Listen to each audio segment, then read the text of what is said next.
कोटली आजाद कश्मीर में school van खाई में जा गिरी है। हादसे में वैन में सवार 3 तालिबात जान बहक और मुतादिद जख्मी हो गई हैं।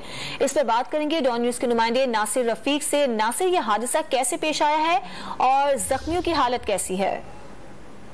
जी शिमाला, आज का वाक़या है। जो स्कूल वैन थी, बच्चों को स्कूल ये टिकार से और ये स्कूल ड्रॉप करना था, तो बदकिस्मती से ये 3 बच्चियां जो इसमें जाँ बहक होगी।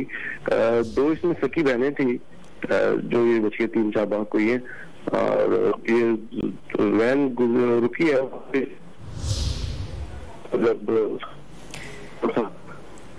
नासिर रफीक, आप हमारे साथ ही रहिए। कोटली आजाद कश्मीर में अफसोसनाक हादसा हुआ है। एक स्कूल वैन खाई में जा गिरी है, जिसके नतीजे में वैन में सवार 3 तालिबात जान बहक हो गई हैं और मुतादिद जख्मी भी हैं। हादसे का शिकार स्कूल वैन बरेवट से तरारखल की तरफ जा रही थी और ये भी बताया जा रहा है कि जो 3 तालिबात जान बहक हुई हैं उनमें 2 सगी बहनें भी हैं। नासिर रफीक से एक बार फिर बात करेंगे। नासिर, बताइएगा इस वक्त क्या सूरत हाल है जाए वकुआ की?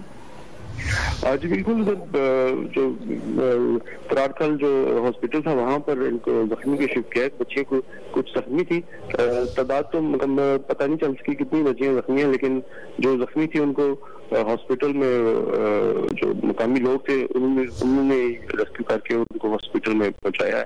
तो अभी बताया जा रहा है कि जो जख्मी तलवार थी वो बेहतर है, उनकी हालत बेहतर है। बहुत शुक्रिया नासिर आपका।